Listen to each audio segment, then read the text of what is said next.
So welcome to The Expert Edge. Today's conversation is all about overcoming discouragement, disappointment, or feeling stuck. I share with you 3 misbeliefs, you could call them, or mistakes that keep people stuck. And if you're in a season where you're feeling quite overwhelmed, discouraged, feeling like things aren't moving forward, I think today's conversation is going to give you perspective, it's going to give you hope, and it's going to help you to step up into that next level. So my goal is that you would leave feeling really encouraged. So let's get into it. Hey, it's Colin, and you are listening to the Expert Edge podcast. I was a professional speaker for over a decade, and now I focus on helping coaches, speakers, and course creators to speak and sell on virtual and live stages. The Expert Edge podcast is weekly content focused on helping you build your expert business. We cover marketing, storytelling, sales, communication skills, and so much more. Thanks for taking the time to tune in, and make sure you subscribe and follow us on all our social channels so you don't miss a thing. Let's listen to today's episode. So as we get into this conversation today about discouragement, overwhelm, feeling like you are stuck or can't move forward, I want to give some context because I think that in terms of the economy, or even just the energetic economy, the zeitgeist, the conversations that are happening out there, I do really feel like at the moment there is a lot of fear. There is a lot of uncertainty. There's a lot of disillusionment, division even. There's a lot of kind of like stuff happening, like things are being really unsettled and things feel really unsettled. If you have your anchor in all of your external environments, then you too will feel really unsettled. And I will say that if you're listening to this podcast, I know that you are committed to growth. You're committed to moving forward. You're committed to becoming a leader in your industry. And anytime that there is great unsettlement, great uncertainty, that is actually a time where you can stand out in the marketplace like you wouldn't in a normal marketplace. And so rather than seeing the discouragement, the fear, the overwhelm as a reason to step away, I want you to see it as a reason to lean in.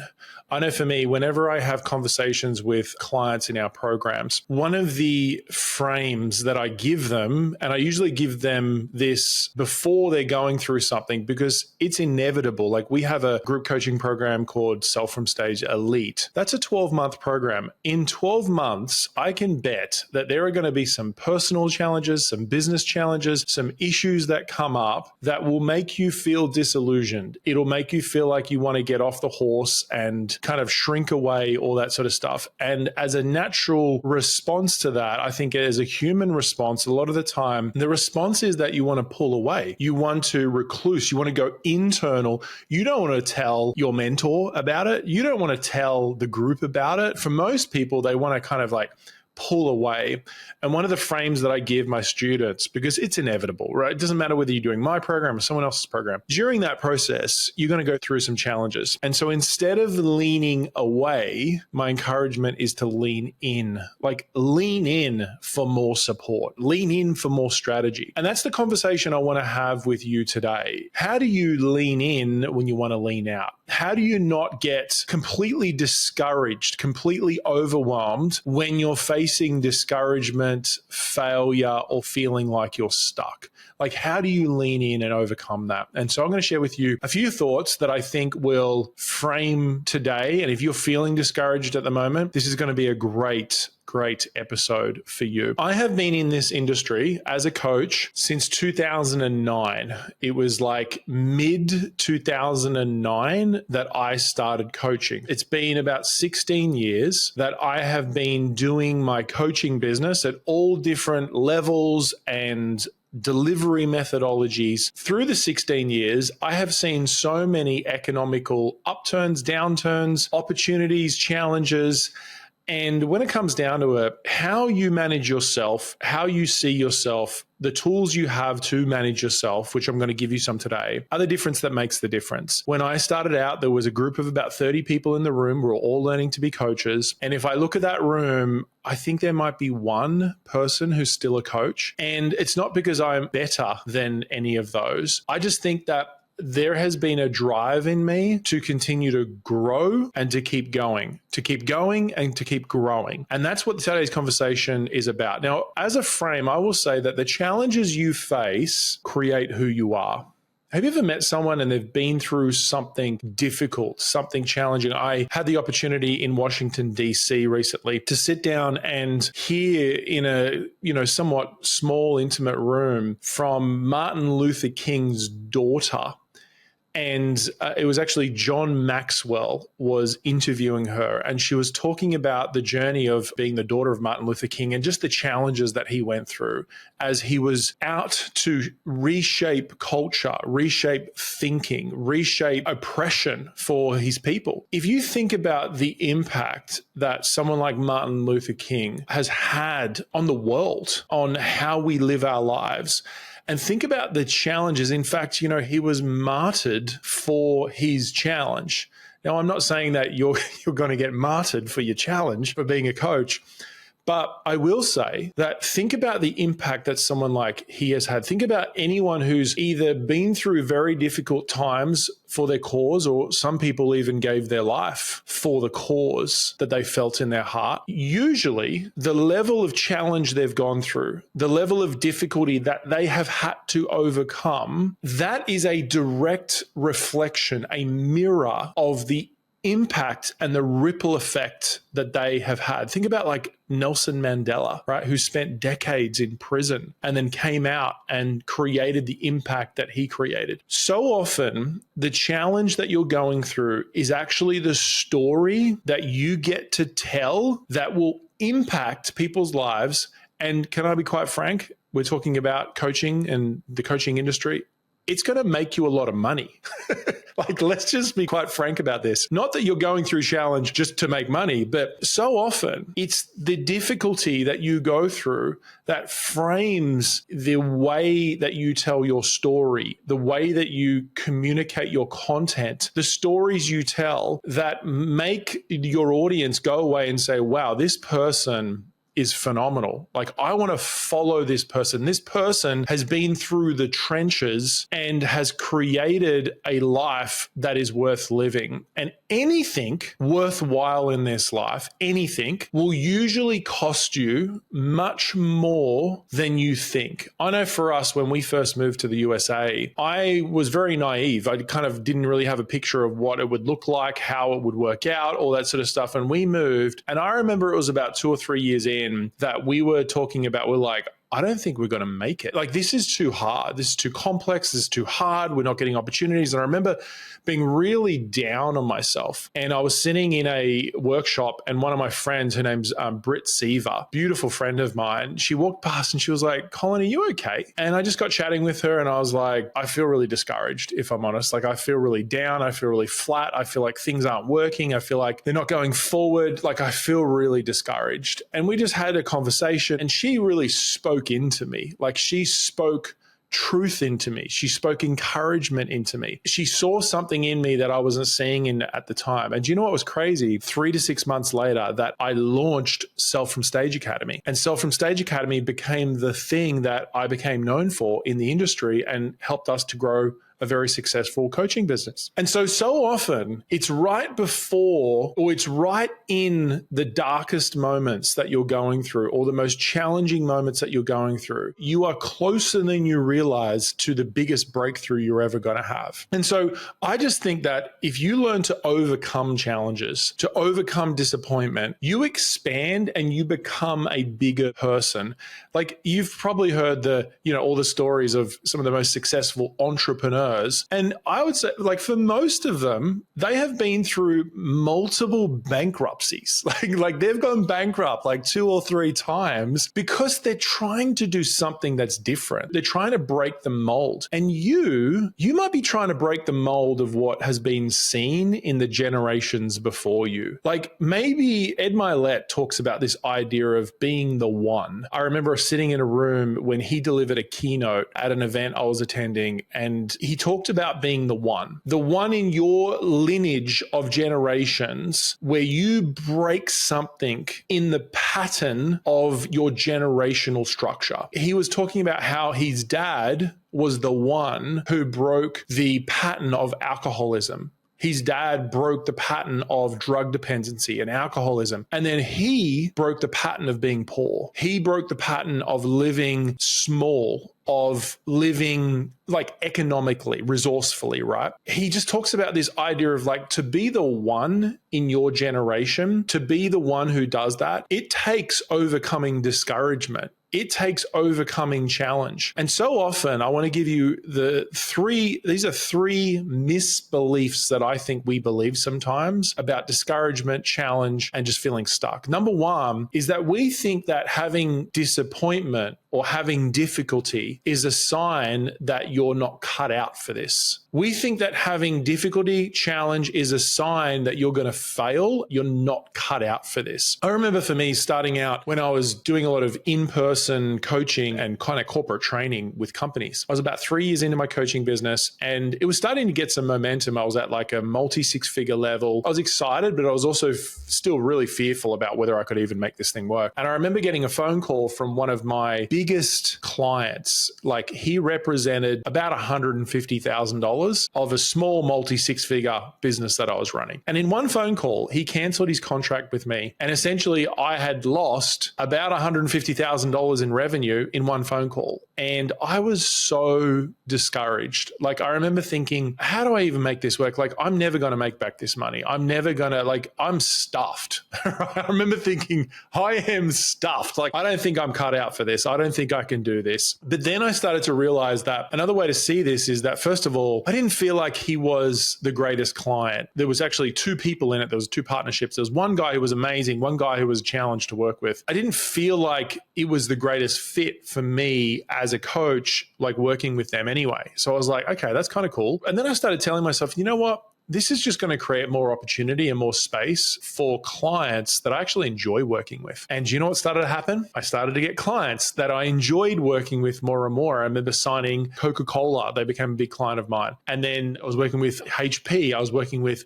Fuji Xerox. I was working with like big Suncorp insurance, like some big corporations in the Asia Pacific area. It was exciting. And I looked back and I thought, if I had kept that contract, I don't think I would have mindset-wise been trying to focus on creating new contracts. And so often when something gets taken out of your life, what if that's actually exciting?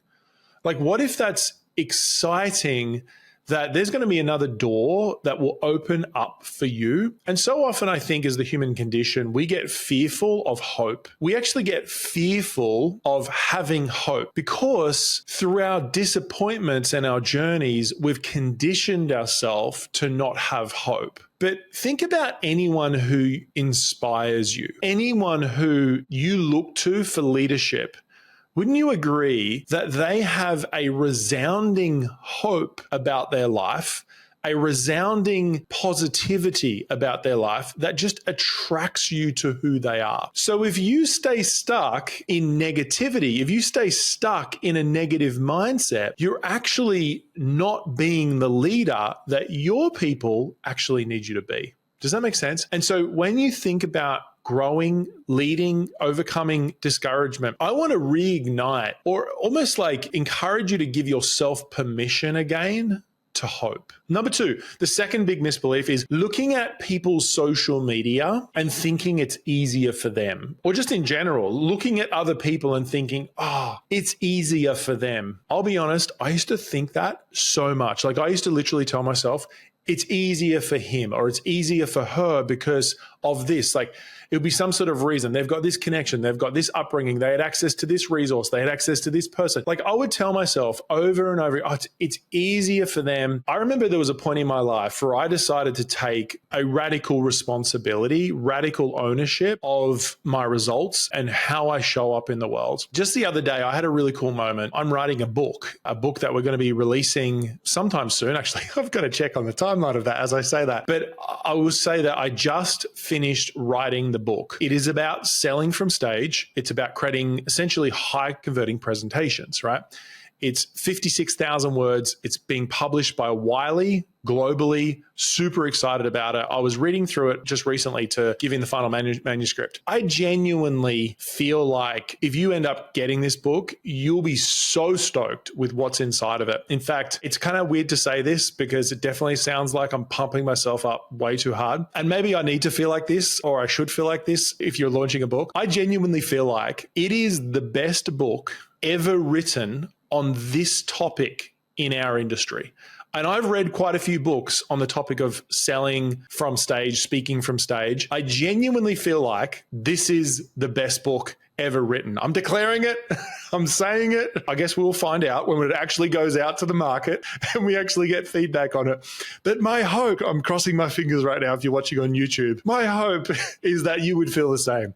But I read through it and I was like, you know, when you have those moments, you're reading through your own content or you're going through your own stuff and you're like, dang, like this is really good. And so I definitely had lots of those moments, but I had one of those pinch myself moments recently where I got Amy Porterfield. Most of you would know Amy Porterfield. She's pretty much, you know, or is the biggest person in our industry when it comes to online marketing, online courses. I just love who she is, highly integrate, you know, runs a multi 8-figure business. Just an incredible person, just contributes so much. She wrote the foreword for my book. And I'm like, I'm reading through the foreword of my book and I'm like, frig, like Amy Porterfield wrote the foreword for my book. And I look back over the journey and I was thinking about all the times where I tried to get on someone else's podcast or I put myself forward and got to know, like all the different issues, challenges, disappointments, struggles, complexities that I've dealt with.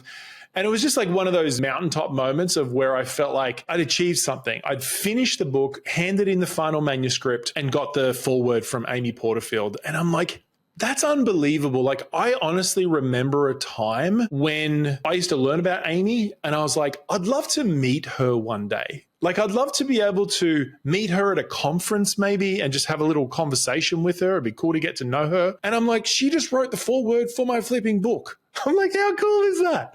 And so I share that because it never goes over my head of how grateful I am for sticking it out through the challenging times to experience breakthroughs in my life. And I share that story because I've had so many moments where I was sitting in programs doing things and I just felt like I was definitely not the person seeing results. Like, I'm looking around going, everyone else is crushing it and I'm the loser. That's what I'm telling myself. I'm like, I am obviously the loser here. Like, there's something that I'm not getting that everyone else is getting. And I want you to be careful of getting in this mindset of looking at people, looking at the social media and thinking it's easier for them. Because I will tell you, I have conversations with people behind the scenes at the highest level in our industry, all different people. And every single time I have a conversation, we will talk about something that isn't on social media. It's not out there public, but it's a real challenge for them. Like, they're going through some real challenging times. And so usually just the higher level you go, the bigger problems you're actually overcoming. And so getting good at solving problems is actually part of having success, right? Failure is part of having success, and just being careful not to compare yourself to other people because you're on your journey. You can only run your own race. You can only move forward. I was going on an evening walk with my son the other day. We were kind of just talking about life, and he's so funny. He's got like a full American accent. You know, he's like, Dad, can you teach me a lesson? Like, what's a life lesson? And I said, I was talking about how not to compare yourself to other people in his class, but to actually run his own race. Just compare yourself to how you're doing yesterday. Are you moving forward? And it doesn't have to be moving forward in every single area of your life, but it's like, are you moving forward in your life? And so doing that self-comparison is so key with that. That's the second one. The second misbelief, the second mistake people make is looking all around, seeing social media and thinking that it's easier for them. And the third one, this is a big one right now, waiting for a better economy, circumstance, or season in your life to make a change. I can guarantee you a year from now, there will be another reason for why right now, a year from now, won't be a good time to make the change you want to make. There is never a perfect or fantastic time to make a move in your life. Now, I totally get it. Like if you're going through a really difficult, maybe you're going through illness and you can't get out of bed. Maybe you're going through something else. I know my wife has been through some really challenging times with her health. And I remember early on in our career and in our business, she ended up getting diagnosed with cancer. We were planning on having kids. We were like, let's talk about, let's have kids. Then she got diagnosed with cancer and we're like, we can't really have kids for 3, maybe 4, maybe even 5 years before she just like recovers from cancer, right? And so we were really disappointed that we couldn't have kids at that point. And then, that was just like a real discouragement. And I've watched her in different seasons and she's been cancer-free now for like 10 years, which praise God. She's doing phenomenal and zero sign of cancer. She's done all the health checks and stuff, which is just amazing. But I look back at the different journeys at the times that we're going through. I remember for me, I was doing different speaking events and so forth when she was going through cancer. And I remember even like dropping her off at the hospital and I couldn't stay because she was having like different radioactive treatment and walking away just feeling so disheartened and discouraged about where life was at and what was going on and the challenges we were facing. If I'm honest, I didn't really deal through it that well. Like I ended up seeing a psychologist after it, which by the way, I'm a massive fan of. If you're going through something and you need to actually speak to someone, get some professional help. Oh my gosh, like seeing a psychologist literally changed my life, like the trajectory of my life. And I actually regularly even speak to a psychologist, like, every other month or so, just do a session just to keep my mental health just in a really good place. So even if you're not going through something, I still really recommend that. But I remember working through those internal issues that came up, challenges that came up. And through it, my wife built an incredible online business herself, which is called Resilient Little Hearts. If you haven't seen that on Instagram, definitely go and check it out and do a follow. She is about to release a book herself. She's got a publishing deal with a big publisher called Tyndall in the US. And her book's called Turn Down the Noise, How to Create Emotional Health in a Chronically Overstimulated World. I'm super excited for her, but I tell you what, writing her book, starting her business, launching the book, like there's never a good time to do that. Launching a product, there's never a good time to do that. I'll tell you, running your first beta, running your first webinar, there's never going to be a good time to do that. Starting a program, starting a coaching program, there's never going to be a perfect time to do that. And so really when it comes down to it, you have to work out, is this the priority that I want for this season? Not, is this a good time to do it? The question is this something that I want to make as a priority in this season? And if it is, any great entrepreneur, which I know you are, you can make it happen. And in fact, a lot of the times it's actually in those tough seasons that you end up creating something even better than waiting for when everything's fine and dandy, because it's never going to happen, right? Those people who wait, look at the people who take action and wish and hope that they could be like them, but they can. All they have to do is take action, right? And so these 3 big beliefs, these are the killers. These are the things that keep you stuck, keep you discouraged, and keep you in a place of not moving forward. So let's review them again. Number 1, thinking that having disappointment or difficulty is a sign that you're not cut out for this. That's the first misbelief. It's not a sign. That's just the next level of challenge you need to work out and go through. When you solve it, you're going to have better story, better solutions, and you'll be a better leader because of it. Number 2, looking at people's social media, we're just looking at other people and thinking it's easier for them. It's not. Everyone's got their own challenge. Everyone's got their own difficulty. And if you do that, you put your power outside of you. So even if it is a little bit easier for them in that particular area, you're still putting your power outside of you. And you're comparing yourself to someone else. God hasn't wired you like them. You are wired in your own DNA to be you. So just be you, right? Run your own journey. And number 3, waiting for a better economy, a better circumstance, or a better season to make the change you want to make. Don't wait. Just ask yourself, is this a priority that I want to make right now? If doing something in your business is a priority that you want right now, that's when you need to do it. Hey, I hope this has been helpful. If you can think of someone who you think this would really benefit, you think it would encourage, if one person pops into your mind, can you do me a favor? Hit the share button and text this podcast to them and say, hey, I think you'd really enjoy this episode. I hope this has been a blessing for you. I trust it has. Thank you for being a part of the Expert Edge. Thank you for being a part of the listenership of our program. And I look forward to seeing you next week on the Expert Edge. Make sure to follow the show, and we'll see you soon. Bye for now.